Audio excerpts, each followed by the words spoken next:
Bonjour tout le monde, bon matin, bon midi, bon après-midi. Je pense que j'ai couvert tout le monde. Bienvenue à cette deuxième journée du Symposium national en petite enfance. Ça a été vraiment inspirant d'être témoin de vos échanges hier. Puis ça a été tout un honneur de faire partie de cette première journée, de ce premier Symposium national en petite enfance. Et donc, je suis très content d'être là encore aujourd'hui. Il y a une chose que j'ai remarquée hier, c'est que pas mal de façon universelle, tout le monde a de la misère avec le mot intersectorialité. Vous voyez comment c'est pas facile? Intersectorialité. Alors, je me suis dit, je vais faire un autre beau petit bricolage, comme j'ai fait en arrière avec mon fils Caleb. J'avais tout préparé ça, j'avais une idée en tête que j'allais écrire le mot sur une feuille de papier, puis le séparer en sections, comme on fait avec des enfants de 5 ans. Puis là, je me suis pris une page légale, 8 par 14, puis j'ai remarqué que le mot, il rentre même pas sur ma feuille au complet. Alors, ce que je propose, c'est que ce mot-là est trop long et trop compliqué. Alors, on va rapetisser ça. Si vous voulez aujourd'hui, c'est permis d'utiliser simplement intersect. Ça va être plus facile comme ça. Merci d'être là, merci de participer en grand nombre encore aujourd'hui. Pour ceux qui étaient parmi nous hier, je suis ravi de vous retrouver encore aujourd'hui. Et pour ceux qui nous rejoignent pour la première fois maintenant, juste un petit rappel que vous pouvez toujours trouver les informations sur le fonctionnement de la plateforme dans le guide du participant que vous auriez reçu par courriel ou sur la page web aussi du symposium qui est lacufc.ca/symposium.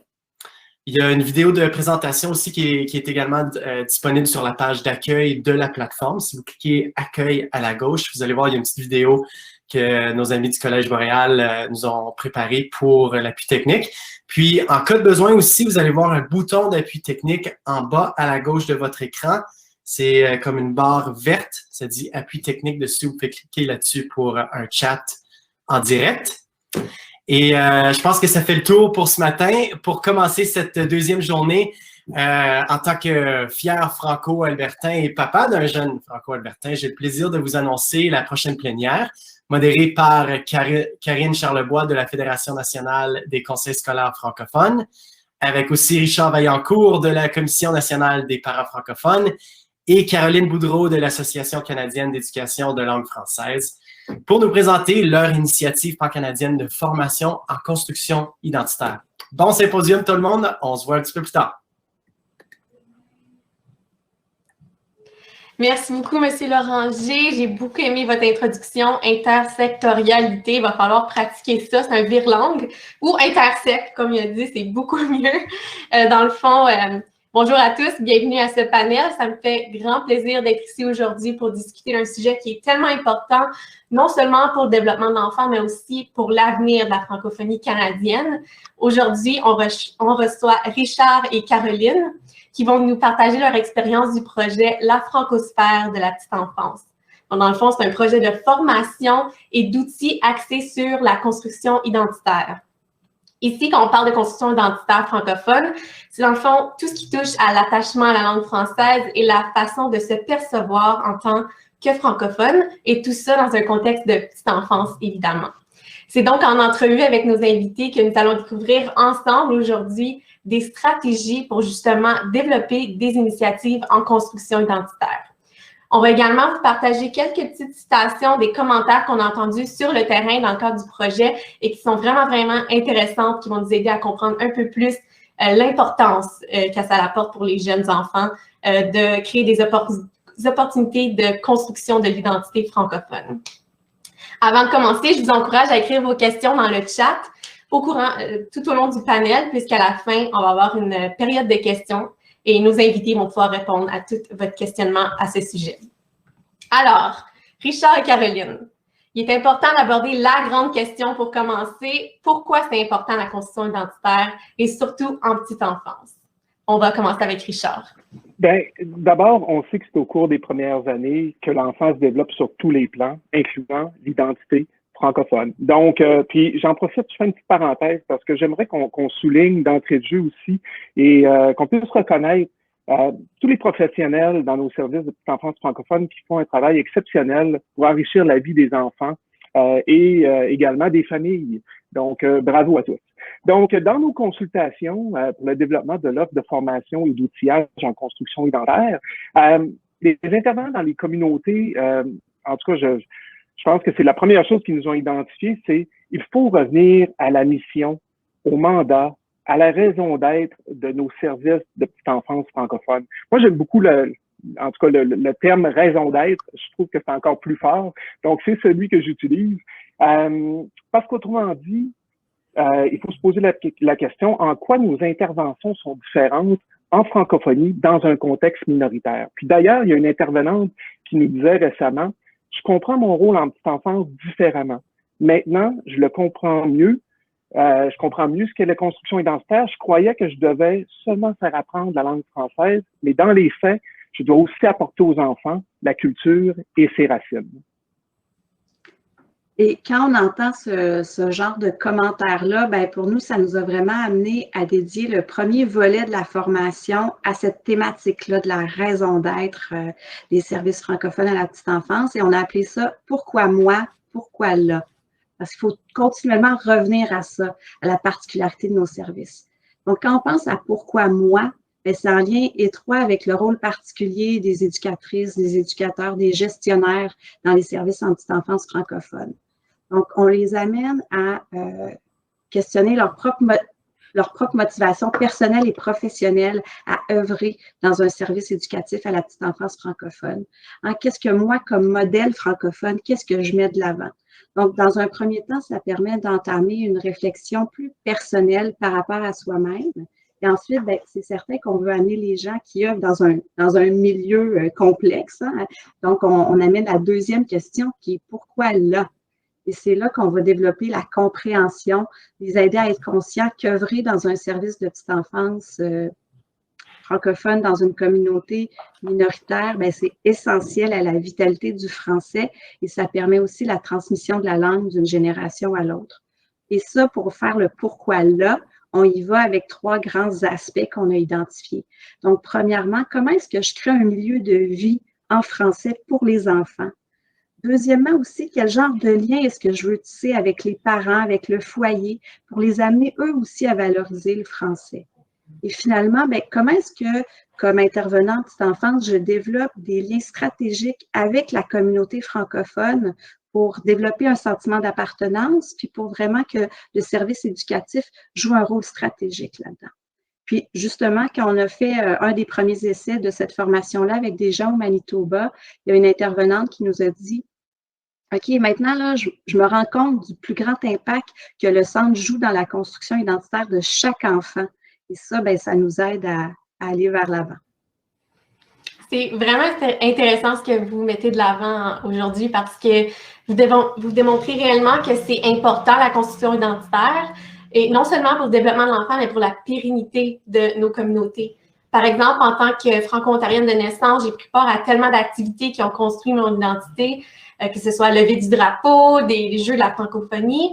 Et ça a vraiment fait en sorte que je veuille poursuivre mes études en français et m'impliquer dans ma communauté.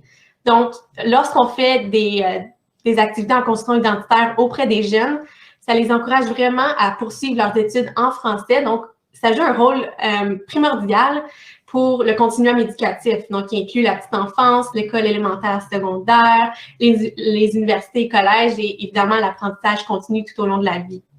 Donc, je pense qu'il est pertinent, et on le fait aujourd'hui, de reconnaître le rôle de la petite enfance et de son personnel professionnel envers ce continuum éducatif-là. Donc, c'est vraiment intéressant ce que vous apportez. Et on entend souvent, par exemple, les professionnels dire, ou le personnel, c'est un peu compliqué la construction identitaire, ça veut dire quoi au juste? Donc, Caroline, qu'est-ce que vous répondriez à ces gens-là qui ne sont pas certains que ça veut dire la construction identitaire? Oui, effectivement, c'est un commentaire qu'on entend souvent. Puis c'est certain qu'avec le projet de formation et d'outillage, bien, ça le dit, hein, on cherche de passer de la théorie à la pratique. Donc, oui, on s'est donné une définition de la construction identitaire pour avoir un vocabulaire commun, une compréhension commune. Hein. Dans le fond, quand on parle de construction identitaire, on dit que c'est un processus dynamique au cours duquel la personne elle va se définir elle-même, elle va réfléchir à sa façon d'être, de réfléchir, de vouloir, et elle est influencée là, par les contextes sociaux, par l'environnement dans lequel elle évolue. Donc, ça, c'est notre théorie. On a cette définition-là. Là, on entend les gens dire « Ah, mais c'est lourd, là, la construction identitaire, je comprends, mais pas vraiment. » Tu sais, puis la terminologie aussi varie d'un endroit à l'autre. Des fois, on parle d'identité culturelle, de construction langagière identitaire et culturelle. Donc, nous, ce qu'on s'est dit, ben aussi, le nom du projet nous a amené à parler de la francosphère de la petite enfance. C'est plus rond aussi comme mot. Puis, ben, ça nous permet de l'imager différemment, de parler de, oui, la langue française avec le terme franco, mais aussi la sphère qui tourne autour de ça, la culture francophone, nos référents culturels, nos accents différents, ma façon d'être, ma façon de me sentir francophone. Donc, de ramener toutes ces réalités-là, puis de se dire, ben, c'est la francosphère qu'on veut voir se nourrir dans le secteur de la petite enfance. Ben, c'est bien ça, Caroline. Puis, ce qu'on souhaite vraiment, c'est de rejoindre les intervenants et les intervenantes en petite enfance. Et c'est important qu'ils se reconnaissent dans le vocabulaire qu'on utilise. Donc, on entend qu'on a besoin d'être plus accessible, plus concret, plus pratico-pratique. Et ça, non seulement au niveau de la terminologie qu'on utilise, mais aussi des pistes d'action.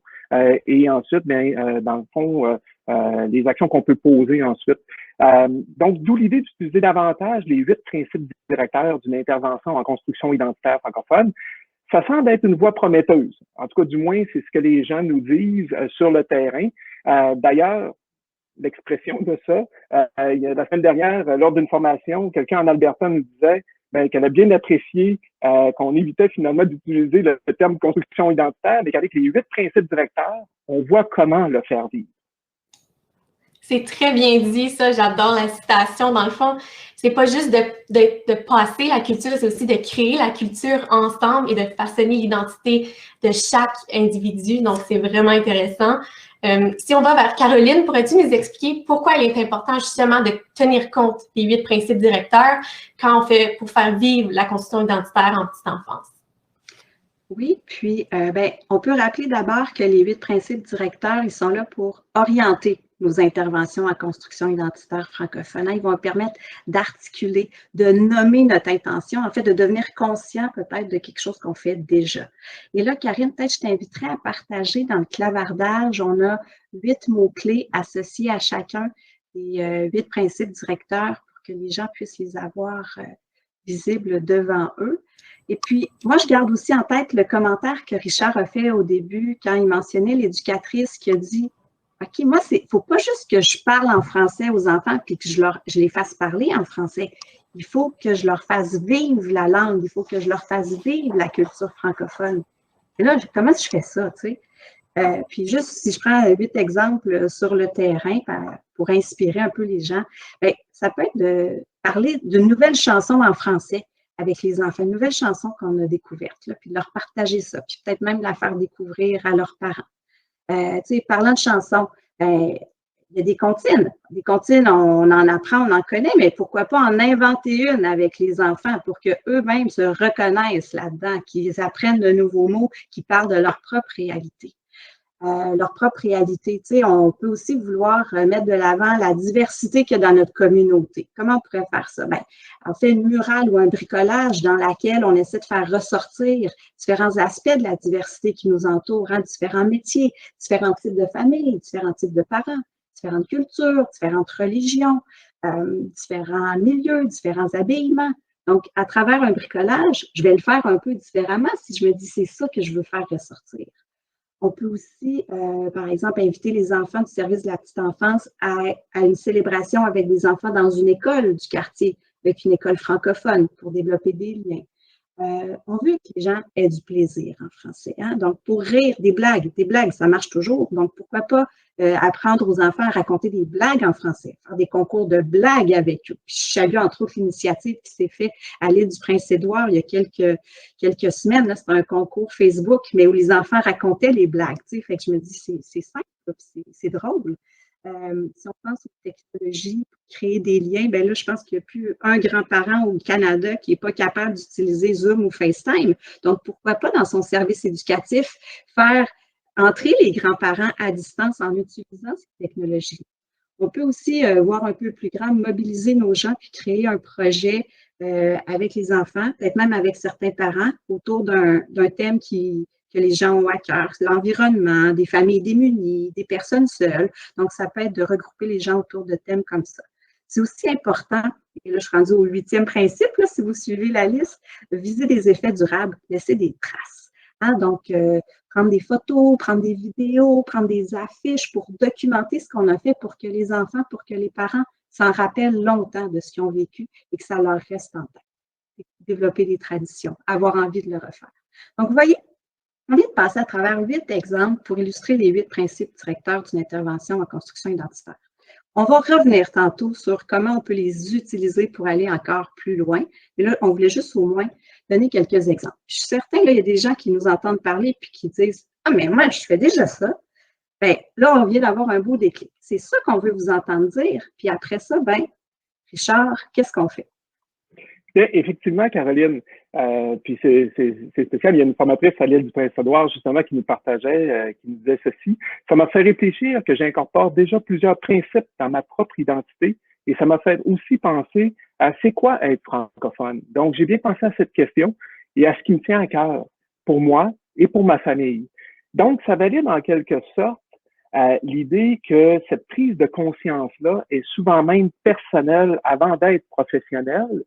Et qu'ensuite, ben, on transpose dans son travail cette prise de conscience-là tout en étant conscient qu'on est un modèle pour les enfants et également pour les parents et les familles. On veut aussi leur faire réaliser aux intervenants que faire vivre la construction identitaire, c'est pas nécessairement de faire plus, mais c'est plutôt de faire différemment. L'assiette est déjà pleine, ça on le sait, il y a tant d'heures dans une journée. On veut pas qu'on pense que finalement, on a à faire ce que tous les autres font, puis qu'en plus, il faut faire plus parce qu'on est francophone. Donc, c'est ici que le réflexe de l'intentionnalité se développe en lien avec la programmation éducative. On veut aller au-delà de la bonne intuition pour être pleinement conscient de son intention, pour être en mesure ensuite d'y apporter certaines variations dans le cadre professionnel. Oui, puis juste pour boucler la boucle sur cette première entrée en matière là, des 8 principes directeurs en construction identitaire, on a aussi quelqu'un du groupe de formatrices de l'Ontario qui récemment nous disait, là, ben, les 8 principes directeurs, pour moi, ils deviennent un élément essentiel à la construction identitaire parce que chaque principe apporte un sentiment, apporte un aspect important au bien-être de l'enfant puis au sentiment d'appartenance à notre communauté. Donc, elle disait que, dans le fond, de bien maîtriser ces 8 principes-là comme personne qui accompagne les intervenants en petite enfance va aider à favoriser l'épanouissement de toute la communauté francophone. Effectivement, puis vous nous avez donné des bels exemples, c'est très imagé, mais ça m'a donné une idée pour bien nous faire comprendre l'encadrement choisi pour cette formation. Si vous aviez à trouver une image pour l'illustrer, quelle forme elle prendrait, cette formation? En effet, Richard et moi, on s'est posé la question en préparation ici, puis on voulait une image qui allait incorporer toutes les notions importantes qui sont reliées à l'offre de formation. Donc, une image qu'on peut garder en tête. Puis comme on explique souvent le terme de construction identitaire en disant que chaque personne est contremaître de son propre chantier de construction identitaire, que dans le mot construction identitaire, il y a le mot construction, puis on est allé avec l'idée de bâtir une maison. Et si on pense à quand on a à construire une maison, on va commencer avec des plans d'architecture. Donc, c'est ce que le projet a fait dans un premier temps. On avait nous-mêmes, à partir des expériences de la CNPF, de la CEF, des réseaux qu'on côtoie, une idée de où en étaient les gens, mais on a quand même retravaillé avec la dizaine de groupes partenaires, comprendre sont où les besoins, c'est quoi le profil aussi des intervenantes, qu'est-ce qu'ils ont besoin d'entendre, comment les accompagner. Donc, ça a été un peu la première étape de faire nos plans d'architecture. Ensuite, pour couler la fondation de la maison, bien, les 8 principes directeurs, là, on s'est dit, c'est vraiment ça. C'est là-dessus qu'on va baser la formation pour y revenir de différentes manières. Et là, dans notre maison, on s'est dit, OK, comment on divise ça? Ça va être quoi les pièces? Puis on s'est dit, okay, bien, il y a quand même 4 grandes pièces qu'on trouve importantes à couvrir, 4 grands thèmes qu'on souhaitait que la formation aborde.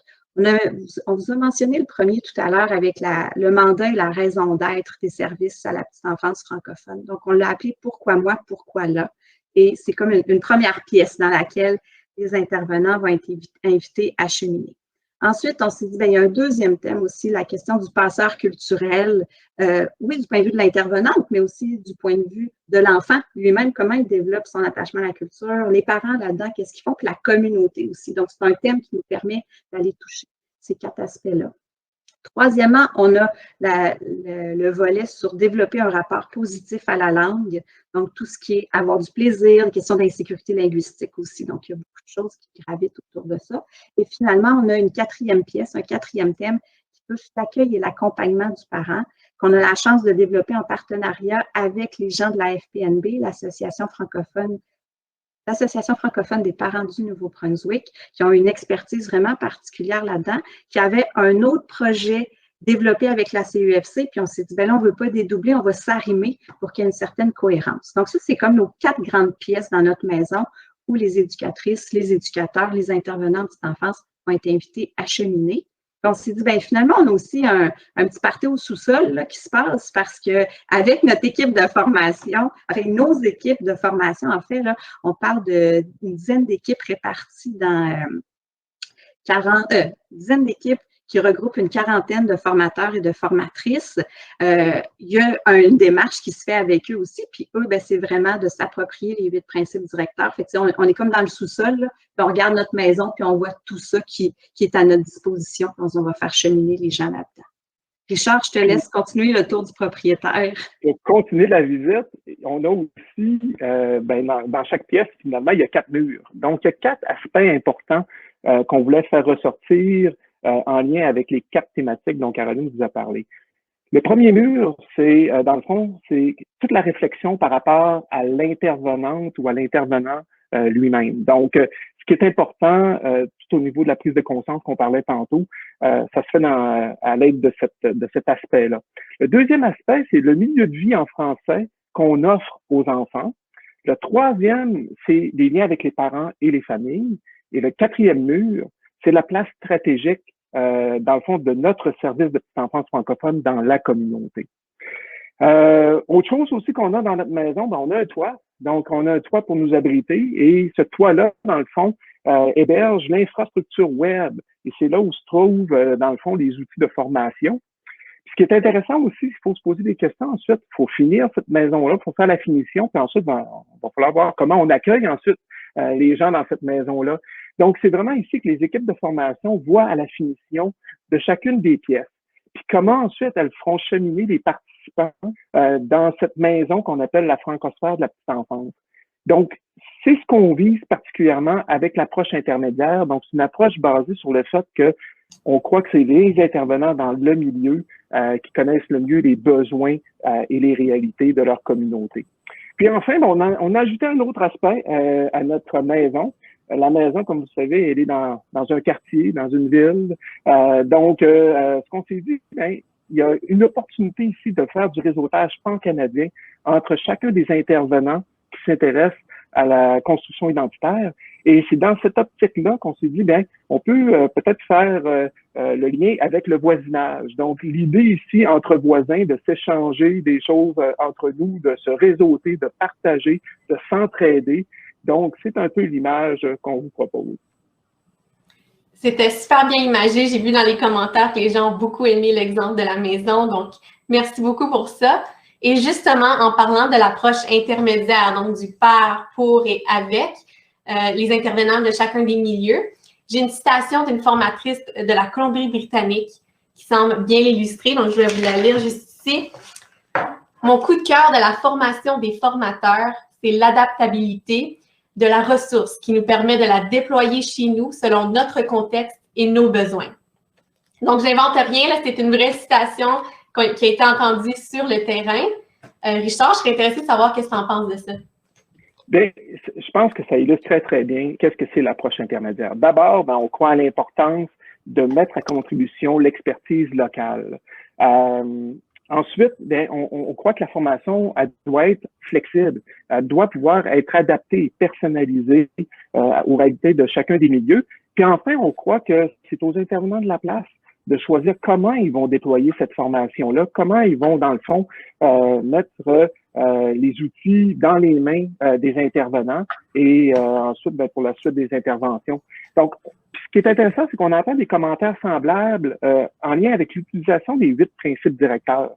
On sent que les intervenants les adaptent bien dans leur contexte. Il y a même une formatrice ou des formatrices de guide du Prince-Édouard qui nous ont partagé récemment qu'elles avaient l'intention de trouver des exemples concrets de leur milieu, donc qui proviennent de leur communauté, pour illustrer ces 8 principes directeurs-là, donc pour que finalement ça puisse parler encore davantage aux intervenants de ce milieu. Donc, c'est donc en jouant avec les principes qu'on se les approprie. Puis, j'aurais même tendance à dire que je veux faire un petit peu du pouce sur ce qu'on a discuté hier. On a parlé beaucoup d'intersect. C'est ça que Corey nous disait ce matin. Donc, on va donc toute l'approche de la collaboration intersectorielle. Puis, ce qui est intéressant, c'est que récemment, on a, grâce à une belle invitation de la Société Santé en français, on a eu l'occasion de collaborer avec l'équipe de Société Santé en français pour offrir un webinaire qui portait sur les liens entre les 8 principes directeurs et les initiatives Petite enfance en santé. Donc, c'est la preuve aussi que ces principes directeurs-là, on peut les utiliser dans différents secteurs, mais aussi on peut les utiliser dans différents secteurs de nos communautés. Donc, je pense que ça illustre bien la flexibilité et l'adaptabilité de ces principes-là. Oui, donc, comme mentionné plus tôt, les principes directeurs ils permettent aussi de s'inscrire dans une vision de la francophonie qui est contemporaine, diversifiée, consciente des enjeux actuels et ainsi de suite, donc les 8 principes.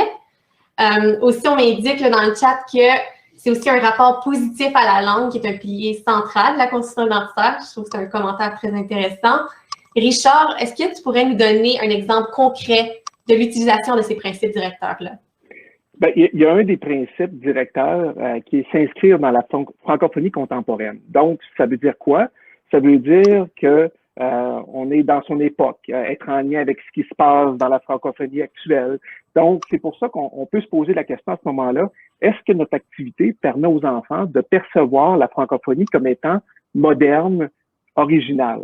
Si on prend un exemple relié à la musique, on peut se demander, d'ailleurs, est-ce qu'on renouvelle notre banque de chansons francophones pour ensuite la garder à jour, actuelle et la faire connaître?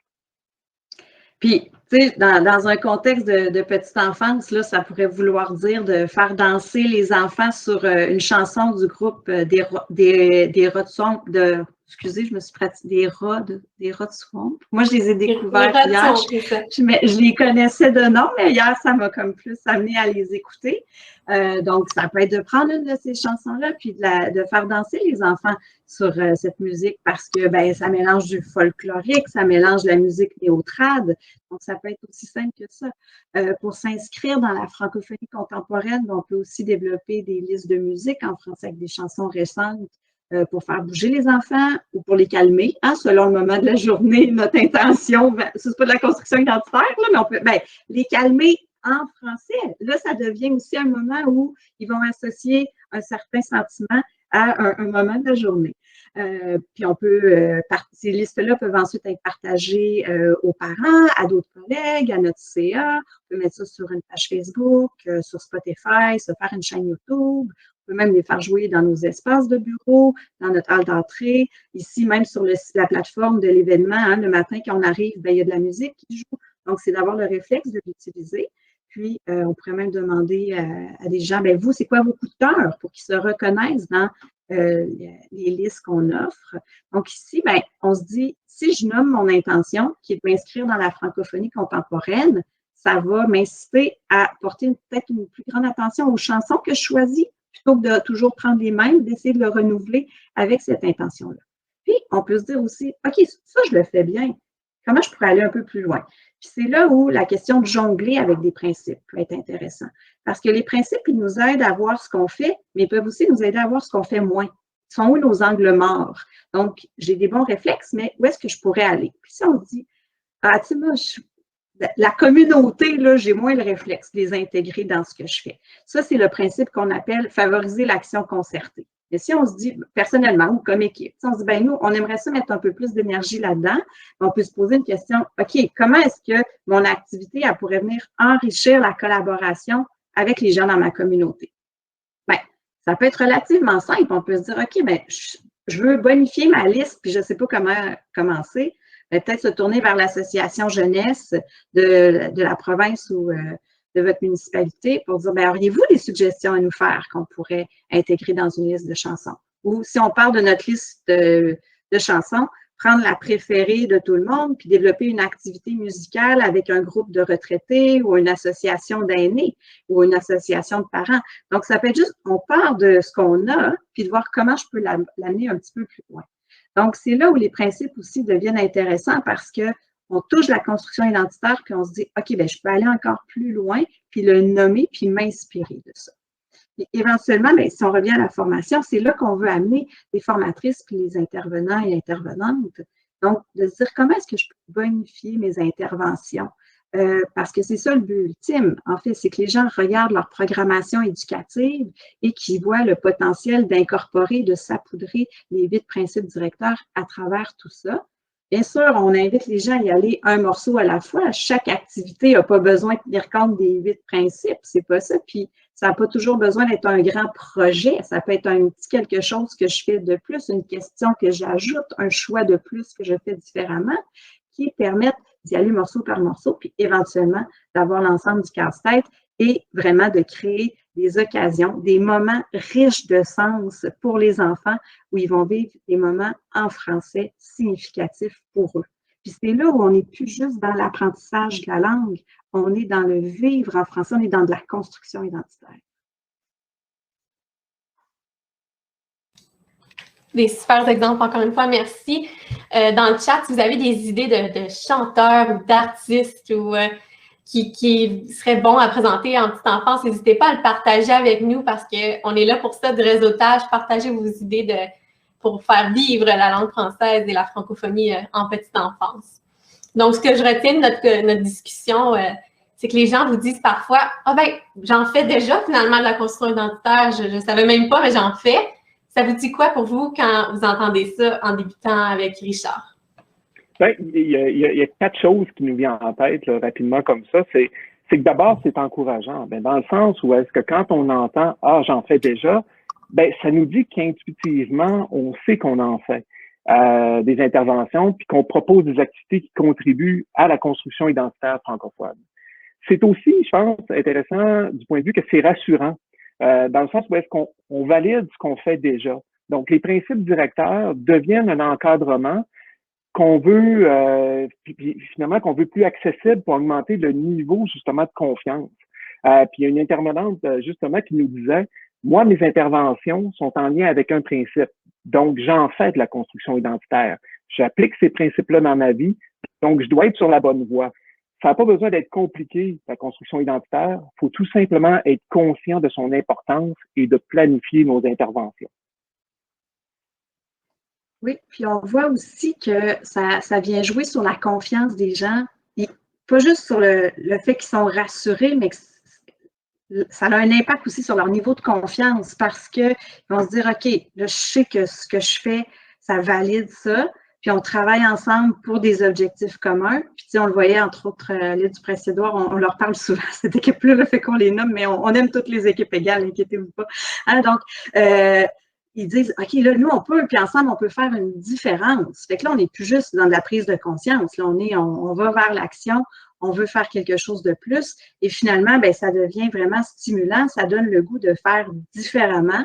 Donc, les 8 principes sont une source d'inspiration pour revoir ce qu'on fait, puis pour bonifier aussi la programmation, pour vraiment, c'est ça, permettre aux enfants d'avoir un moment significatif en français qui vont vivre dans le plaisir, qui vont vivre parce que la diversité est encore plus valorisée que si je ne m'étais pas posé la question, parce que ben, il y a un grand-parent qui est venu, donc on tisse des liens avec des gens importants dans l'espace francophone que ces enfants-là, dans lequel les enfants grandissent. Donc, ça fait comme quelqu'un dans l'Est du pays nous disait, bien, maintenant, je suis plus au courant, je garde ça en tête, puis quand je prépare mes prochaines activités, bien, ça me permet d'ajouter la petite touche de plus, où là, je le sais que j'en fais vraiment de la construction identitaire. Et bien, moi, je vous dis bravo pour votre passion. C'est tellement intéressant de vous entendre en parler. Vous êtes le fameux duo de la construction identitaire. C'est vraiment intéressant. Donc, on va passer à la période des questions maintenant. Si le public a des questions, je vous rappelle que vous pouvez les poser dans le chat et on va y répondre. On a un petit 10-15 minutes pour y répondre. J'avais un commentaire d'une participante, Julie Allard, du CSC Providence. Elle a dit qu'un commentaire de Richard était très intéressant, puis ce qui est important, c'est de faire vivre la différence et accepter la différence en construction identitaire. Donc, on pourrait discuter en parlant de la francophonie actuelle qu'on a discuté plus tôt. Devrions-nous, par le fait même, aborder les divers aspects de la diversité? Donc, est-ce que c'est important pour vous la diversité? Je pense que oui, parce que c'est dans vos 8 principes directeurs. Mais comment on peut l'aborder en construction identitaire? Richard, je vais commencer, puis je te lance la balle après. Merci, Madame Allard, parce que c'est certain qu'en 2021, là, la construction identitaire des francophones est caractérisée par plein d'autres aspects que leur rapport à la langue française et à la culture francophone. Ça ne se fait pas de façon isolée.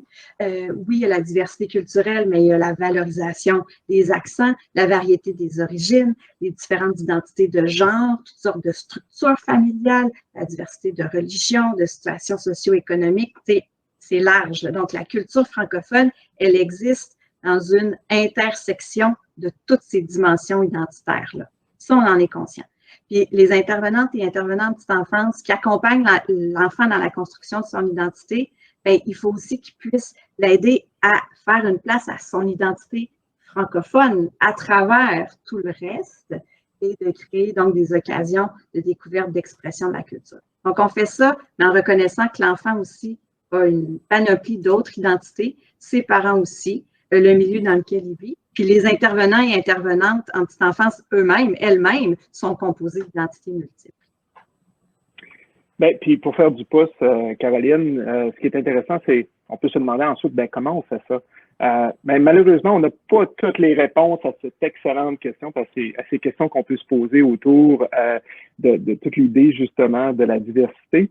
Mais c'est certain que c'est un défi auquel on réfléchit beaucoup pour trouver finalement la façon de traiter de construction identitaire francophone dans un contexte qui va être inclusif, multiple, et intersectoriel, disons-le. Donc, c'est important. Et l'un des 8 principes en construction identitaire est d'ailleurs en lien avec toute l'idée de valoriser la diversité. Donc, c'est un enjeu important dans notre francophonie actuelle qui est très diversifiée, mais c'est aussi un défi qui est emballant. Donc, celui de développer ensemble une francophonie qui sera à l'image de toutes les personnes qui la composent, puis dans lesquelles tous et toutes pourront se retrouver. Très bien dit. Et aussi, on a quelques questions qui nous demandent, est-ce que vous avez des ressources ou des listes Spotify qui auraient des chansons qu'on pourrait partager en petite enfance? Est-ce que vous avez créé une sorte de banque d'activités pour la petite enfance? Et on va y aller avec Caroline. On arrive à la portion outillage. C'est ça, justement, pas vite comme ça, je ne l'ai pas. Mais, on en a dans la BAP, la Banque d'activités pédagogiques sur le site de la SELF.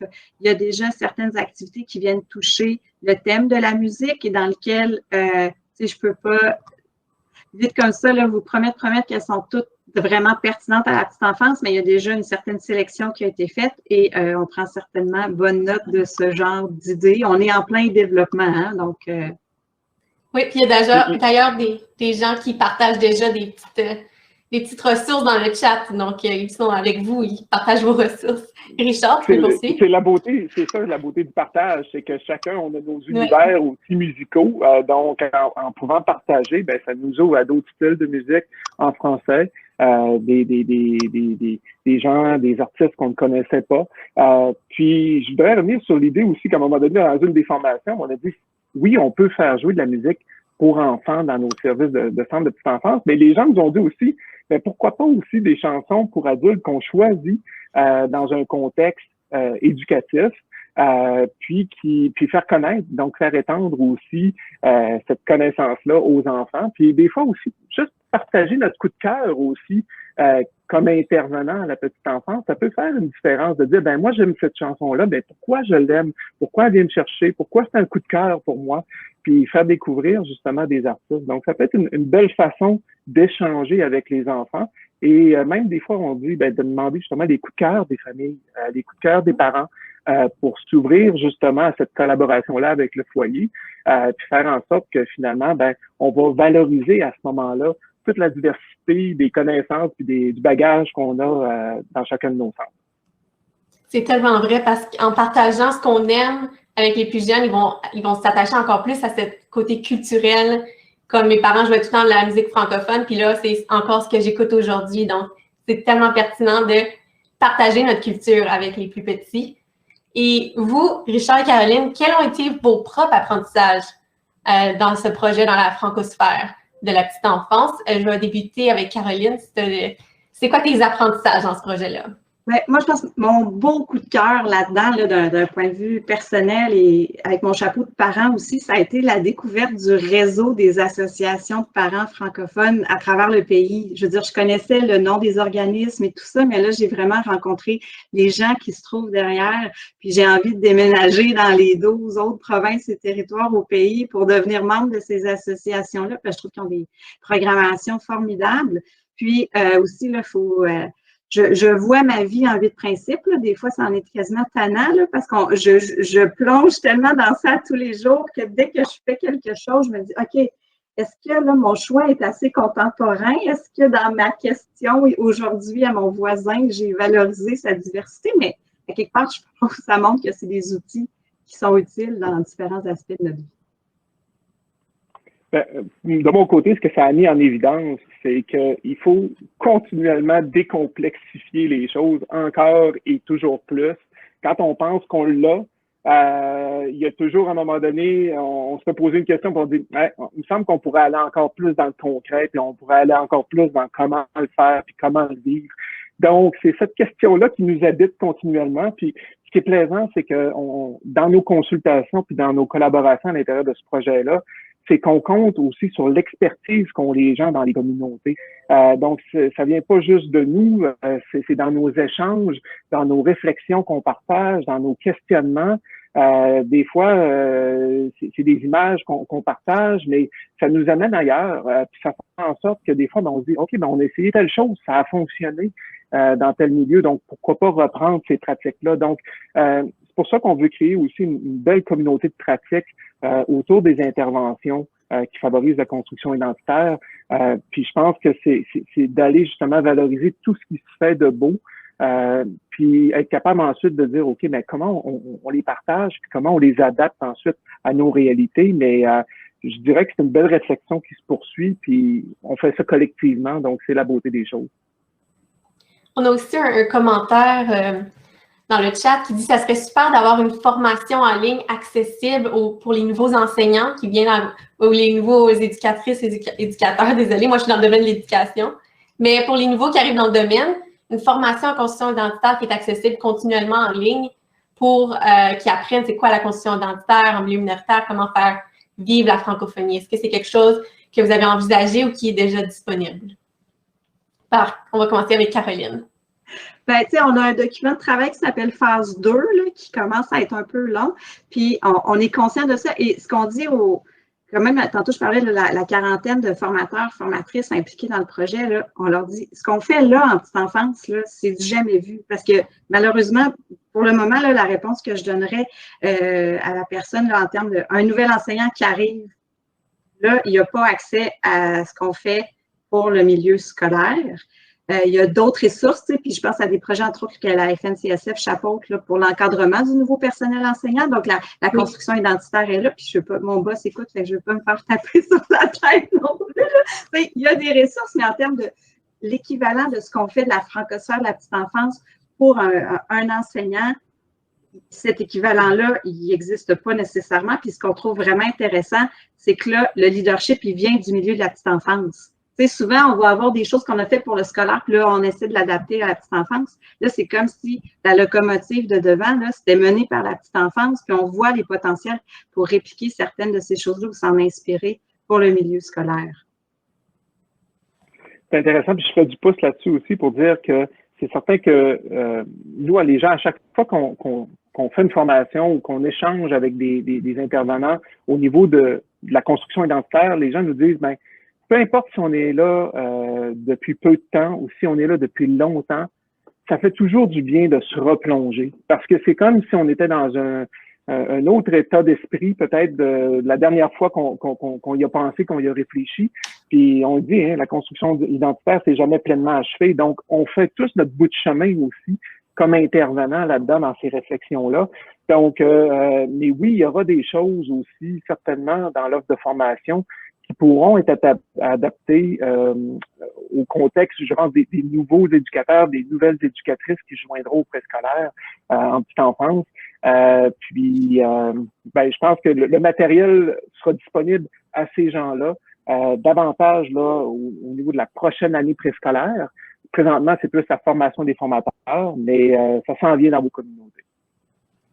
Excellent. Il y a même quelqu'un en commentaire qui écrit même ces formations-là pourraient être disponibles ou des documents en anglais pour parler aux dirigeants et expliquer l'importance justement de la transmission de la langue française et comment c'est plus demandant d'éducatrices en contexte minoritaire versus en contexte majoritaire. Donc, même en anglais, ça pourrait être des opportunités pour les éducatrices et éducateurs et les dirigeants de la petite enfance de partager ça avec les plus haut placés ou des gens qui ne parlent pas français.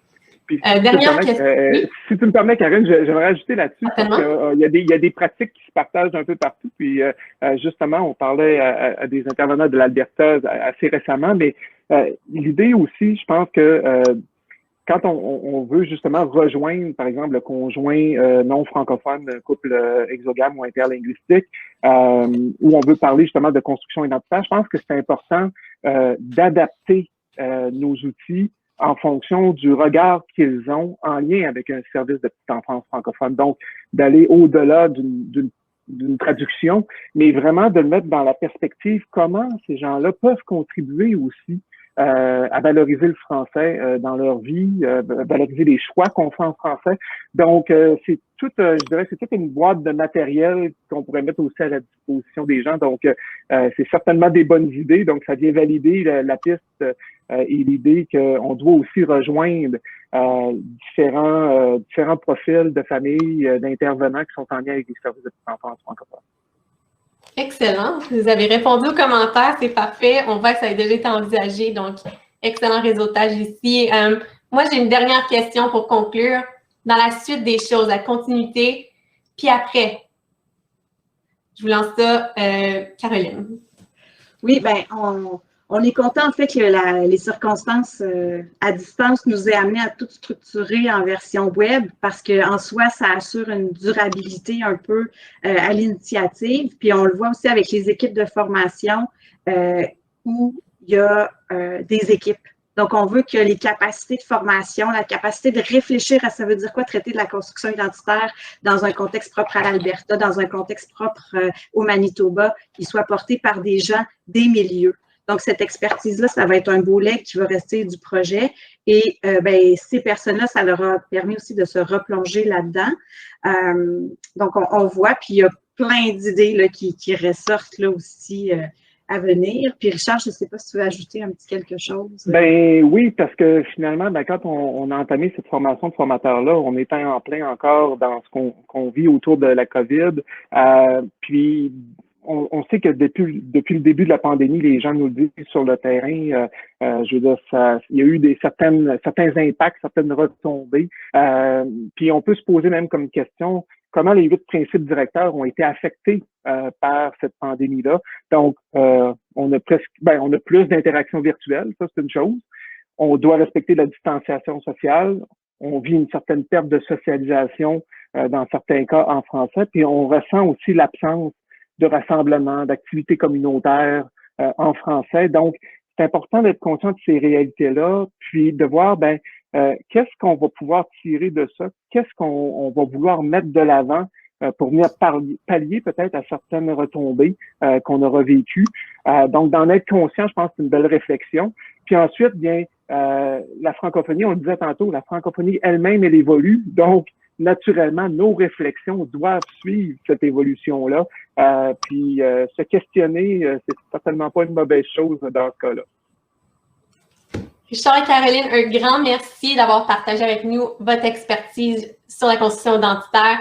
Je suis sûre que l'audience ressort grandie avec plusieurs nouveaux apprentissages qui vont pouvoir être utilisés à leur retour dans leur emploi ou dans leur milieu de travail. Donc, merci beaucoup.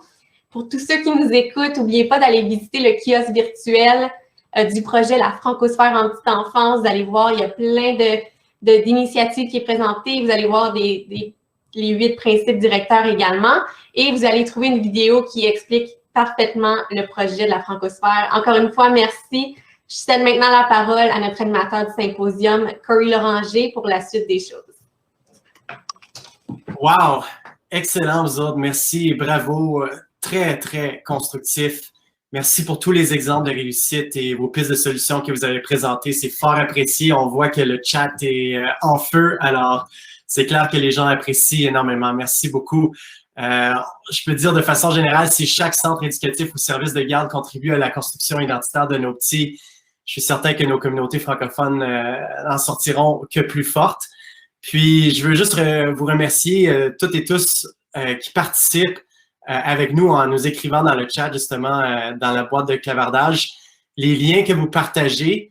J'ai pas eu la chance d'aller voir encore, mais il y a quelqu'un au tout début du clavardage d'aujourd'hui qui a posté un lien vers un article dans le droit qui parle de la petite enfance et le symposium. Je veux dire merci aussi à Mona du CCNB qui a posté un lien vers les 8 principes. Comme Karine le mentionnait, c'est sur le site web de la Francosphère.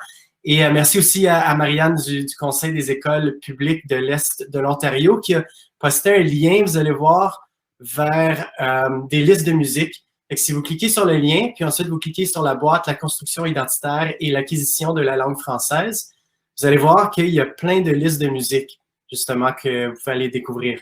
Alors, c'est super. Merci beaucoup à vous toutes et tous d'avoir posté ça et d'avoir participé en grand nombre. On l'apprécie énormément. Là, je vais vous présenter la suite de cette journée. Donc, les 2 premiers ateliers porteront sur les pratiques de formation. L'atelier animé par Amélie Ouellette du Collège Boréal parlera de l'adaptation des offres de formation pour remédier à la pénurie d'éducatrices et d'éducateurs de la petite enfance. L'autre atelier, modéré par Guillaume Deschênes-Thériault, doctorant à l'Université d'Ottawa, traitera de la mobilisation des connaissances en petite enfance francophone. Par la suite, vous pourrez participer à 2 autres ateliers sur le renforcement des capacités.